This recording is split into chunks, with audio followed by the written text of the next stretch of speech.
रंधावा जी, सचिन पायलट जी, मुरारी लाल मीना जी,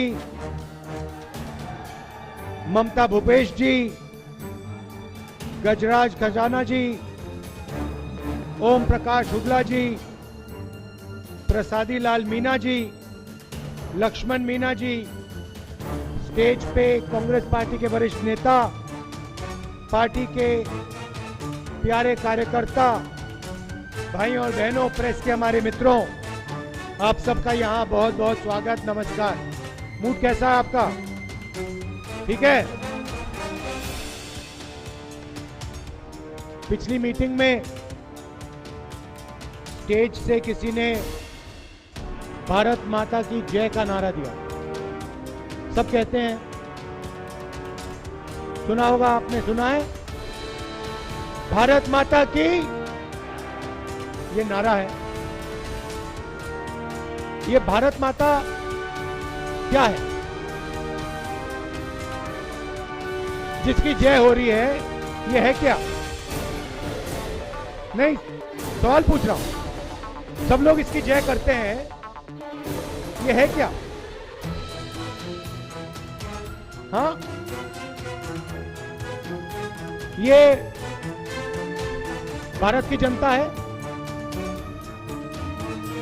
भारत की जनता है ना, जिसकी हम जय करते हैं।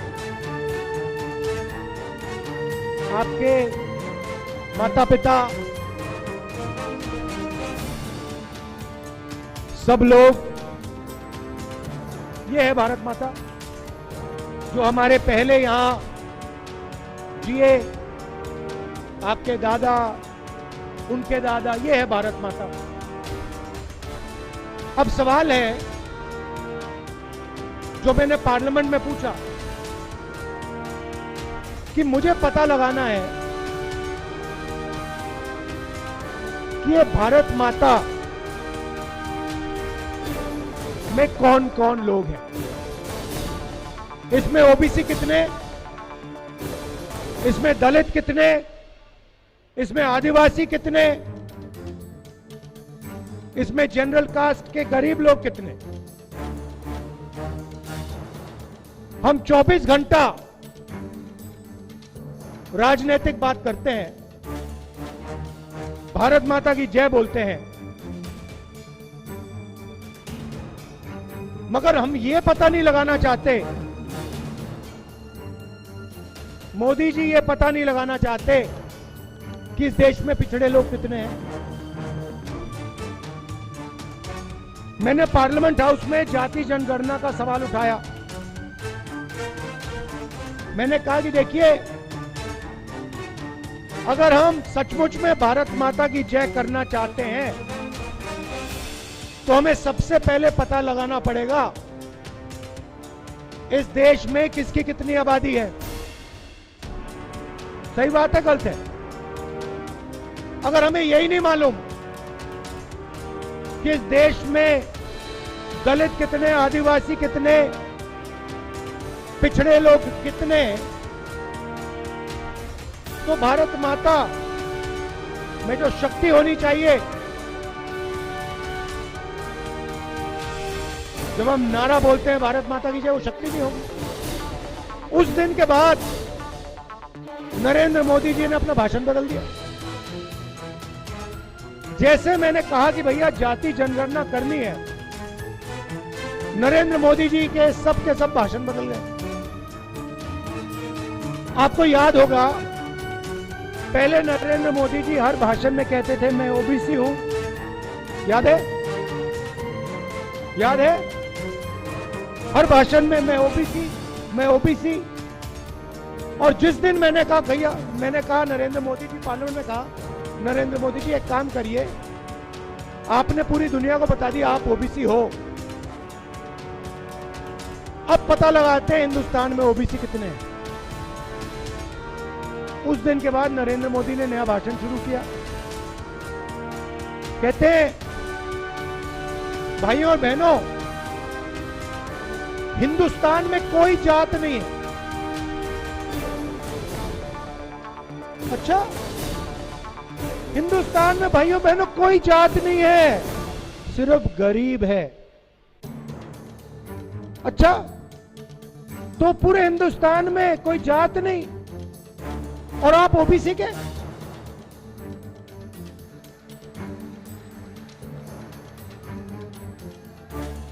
आपने ओबीसी कह कहकर 12,000 करोड़ का हवाई जहाज खरीद लिया, हर रोज नए कपड़े पहनते हो। मतलब दिन में आपको दिखेगा 3 बार नरेंद्र मोदी जी कपड़े बदल देते हैं, 12 करोड़ की गाड़ी में घूमते हैं। और जब सैनिक सम्मान पे आऊंगा, और जब हिंदुस्तान का युवा, चाहे वो ओबीसी हो, दलित हो, आदिवासी हो, वो कहता है भैया हमें अपनी जनसंख्या पता लगानी है। आप कहते हो देश में जाति नहीं। जब पिछड़ों को रोजगार नहीं मिलता तो आप नहीं कहते थे कि जात नहीं है। जब दलितों को पीटा जाता है तो आप नहीं कहते जात नहीं है। आदिवासी का अपमान होता है तब आप नहीं कहते जात नहीं है।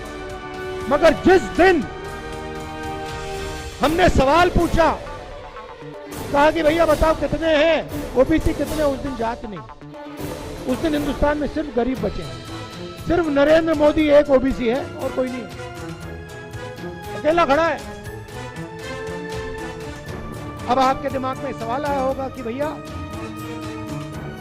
कितनी जाति है, कितने लोग हैं, कितनी आबादी है, उससे क्या फर्क पड़ता है?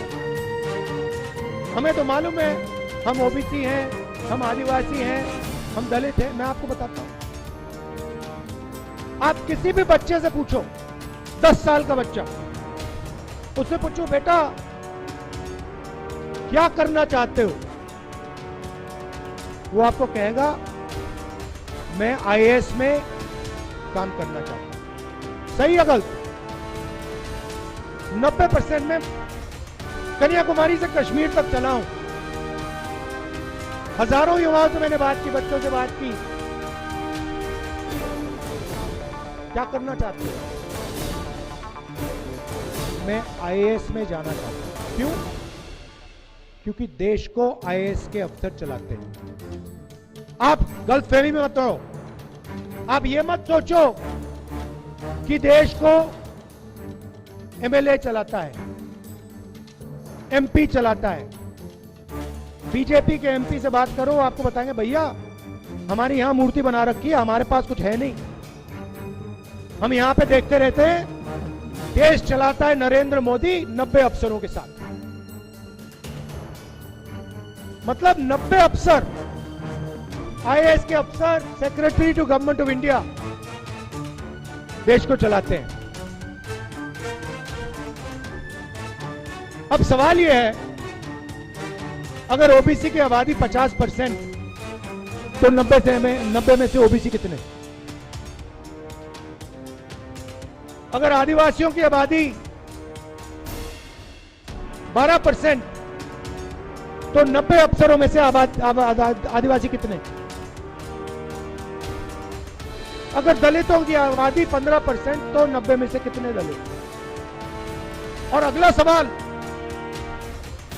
अगर 100 रुपए का बजट है जिसको ये 90 अफसर बांटते हैं, तो 90 में से ओबीसी कितने और बजट के कितने रुपए पर उनकी भागीदारी? सवाल यह है। अब अगर आपको आबादी नहीं मालूम तो आप ये सवाल ही नहीं पूछ सकते। भाई और बहनों, मजे की बात सुनिए, और ये जो पूरे देश में ओबीसी युवा, जनरल कास्ट के गरीब युवा, दलित आदिवासी युवा जो भटक रहे हैं, 24 घंटा रोजगार ढूंढ रहे हैं, इसका कारण सुनिए। भाइयों और बहनों, मैं आपको गारंटी करके नहीं कह सकता हूं ओबीसी की कितनी आबादी है। मुझे मालूम है तकरीबन 50% है, मगर किसी को नहीं मालूम सच्ची आबादी क्या है। मगर मैं आपको यह बता सकता हूं कि 90 अफसर में से जिसकी कम से कम 50% आबादी है, 90 में से 3 अफसर पिछड़े वर्ग के हैं। समझिए, आपकी आबादी कम से कम 50%, 90 में से 3 ओबीसी, 90 में से 3 दलित और 90 में से 1 आदिवासी। 90 में से 1 आदिवासी। और ये कर क्या रहे हैं ये भी समझिए, ये मत सोचिए कि ये कभी कोई बड़े विभाग को लिए बैठे हैं, इनको कोने में बैठा रखा है। भाइयों और बहनों, अगर हिंदुस्तान की सरकार बजट में 100 रुपए का निर्णय लेती है तो पिछड़े लोग उसमें से 5 रुपए का निर्णय लेते हैं। 50% आबादी, बजट पे 5% कब्जा और 90 में से 3। इसलिए इस देश के लिए सबसे जरूरी काम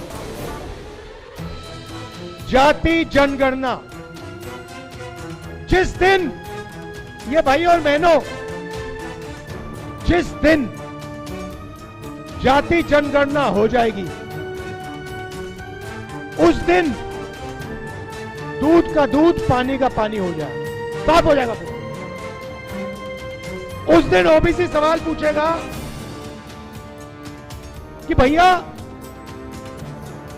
नरेंद्र मोदी जी ने 14 लाख करोड़ रुपए का कर्जा माफ किया है। 14 लाख करोड़ रुपए का कर्जा माफ किया है। हिंदुस्तान के सबसे बड़े अरबपतियों का। भाइयों और बहनों, आबादी आपकी 50%, 14 लाख करोड़ रुपए में से आपका 1 पैसा नहीं। बात समझो, जिन 10-15 उद्योगपतियों का नरेंद्र मोदी ने 14 लाख करोड़ रुपया माफ किया, उनमें से 1 ना पिछड़ा है, 1 ना दलित है, 1 ना आदिवासी। बजाइए ताली। अब आप पूछोगे भैया 14 लाख करोड़ रुपया कहां से आया? मैं बताता हूं। जीएसटी में पैसा कौन देता है? आप देते हो। ये आपने हरी शर्ट पहनी है ना, इसके लिए आपने जीएसटी दी, आपके जेब से निकला। पता लगा नहीं लगा, मैं नहीं जानता, मगर आपके जेब से निकला। आप पेट्रोल खरीदो, आपके जेब में से पैसा जाता है। बिजली का स्विच ऑन करो, आपके जेब में से पैसा जाता है।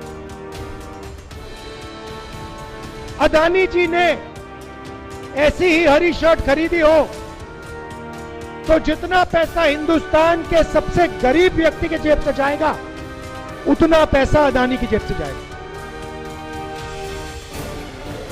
तो पैसा आपका किसान से लेते हैं, जीएसटी खाद के लिए लेते हैं, ट्रैक्टर के लिए लेते हैं। तो जितनी जीएसटी आप देते हो उतना अदानी देता है। आपके जेब में से पैसा निकलता है और 14 लाख करोड़ रुपए नरेंद्र मोदी 10-15 लोगों का माफ कर देता है। दूसरी तरफ देखिए, कांग्रेस पार्टी ने राजस्थान में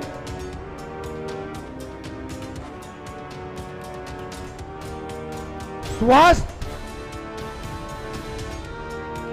के लिए आपसे 1 रुपया नहीं लिया। सही बात, 1 रुपया नहीं लेते हम आपसे। मध्य प्रदेश में जाइए, वहां पे नरेंद्र मोदी की सरकार ने पूरा प्राइवेटाइज कर दिया है। दिल का दौरा पड़ता है, जाइए प्राइवेट अस्पताल में जाइए, लाखों रुपए आपकी जेब से निकलते हैं। कैंसर हो जाता है, इलाज के लिए लाखों रुपए प्राइवेट हाथों में चले जाते हैं। हमने 1 रुपया नहीं लिया। 25 लाख रुपए तक आपको छूट है। मैंने अशोक गहलोत जी से कहा कि भैया ये 25 लाख कम है, इसको ज्यादा करिए।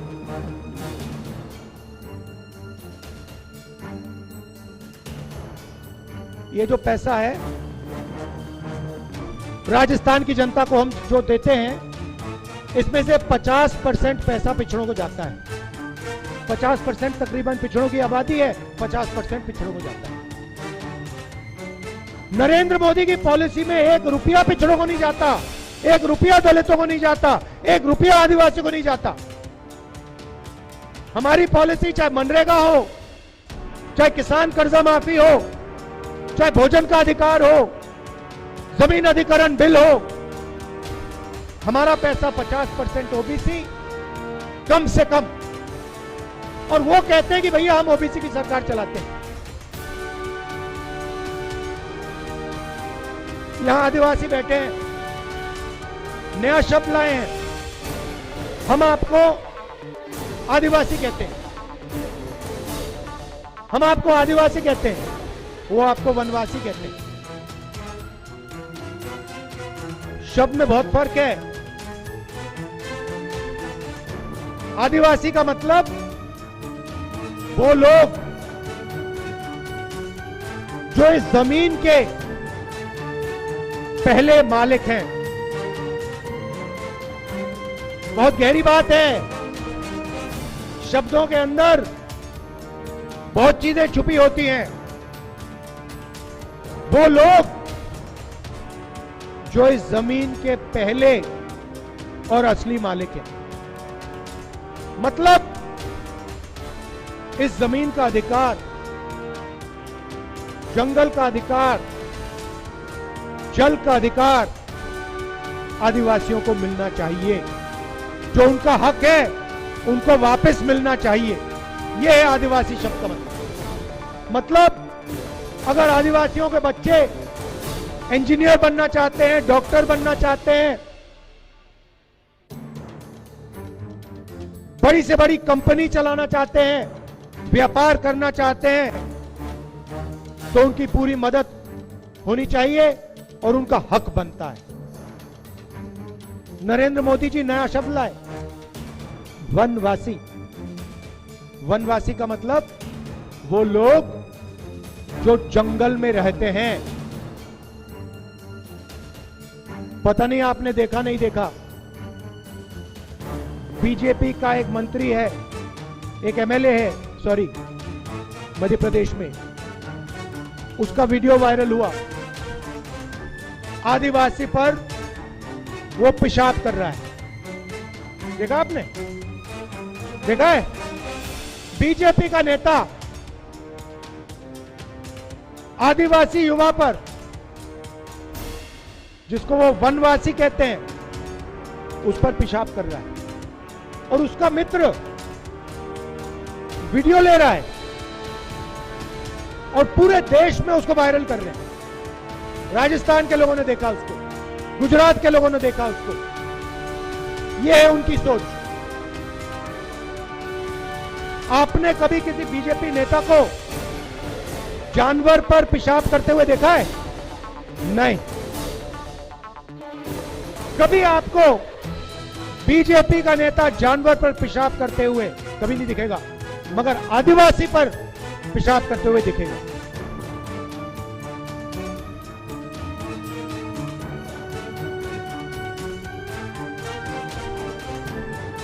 राजस्थान में कांग्रेस पार्टी ने दलित जो हमारा विधायक था उसको टिकट नहीं दिया। हमने कहा कि ऐसे आदमी को हम कांग्रेस पार्टी में टिकट नहीं देने वाले हैं। बीजेपी ने एकदम उसको उठा लिया। उनकी सोच है ये।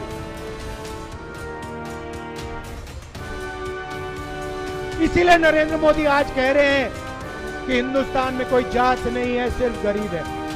हक देने का समय आया तो कोई जात नहीं है, लड़ाने का समय आया तो एकदम ओबीसी पैदा हो जाता है, दलित पैदा हो जाता है, सब पैदा हो जाते हैं। ये उनकी विचारधारा है। इसलिए मैं कन्याकुमारी से कश्मीर तक चला हूं, 4000 किलोमीटर चला हूं।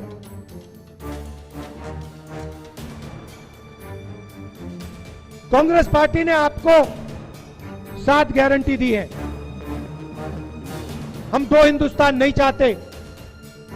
एक हिंदुस्तान जहां 14 लाख करोड़ रुपए कर्जा माफ हो जाए, दूसरा हिंदुस्तान जहां किसान जाए, बैंक लोन माफ कराने जाए और उसको नरेंद्र मोदी की पॉलिसियां से बाहर निकाल के मार दिया जाए। हमें नहीं चाहिए। अदानी का हिंदुस्तान हमें नहीं चाहिए।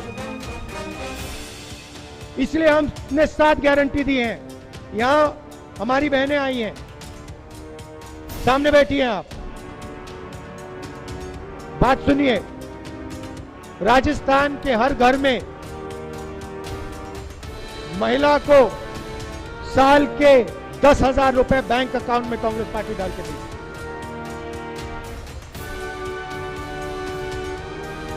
गैस सिलेंडर पहले 400 रुपए का होता था, नरेंद्र मोदी शिकायत करते थे। आज नरेंद्र मोदी ने 1200 का कर दिया है।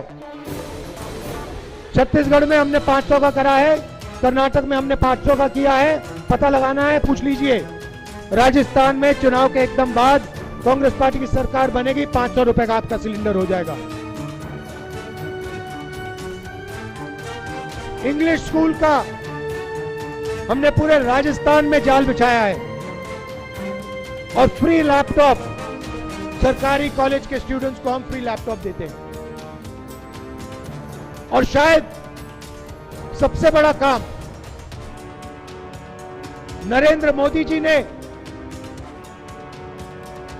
जो पुराना पेंशन स्कीम था उसको रद्द किया, आपके जेब में से पैसा निकाला, हमने उसको फिर से राजस्थान में लागू कर दिया है।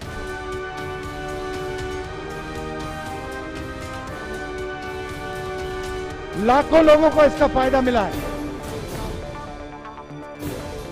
भाइयों और बहनों, यहां पे नरेंद्र मोदी जी ने स्वयं आपसे कनाल का वायदा किया था नहीं किया था? ईआरसीपी का वायदा किया था कि नेशनल प्रोजेक्ट बनाएंगे, किया था? बन गया नेशनल प्रोजेक्ट? मिल गया आपको? नहीं। जैसे उन्होंने 15 लाख का वायदा किया, मिल गया 15 लाख? कोविड के समय लोग मर रहे थे, ऑक्सीजन नहीं था, दवाई नहीं थी। नरेंद्र मोदी जी कहते हैं, भाई और बहनों, थाली बजाओ। आंख के सामने लाशें पड़ी हैं। लोगों को नरेंद्र मोदी साथ नचा रहा है, कोविड को फैला रहा है और कह रहा है ताली बजाओ।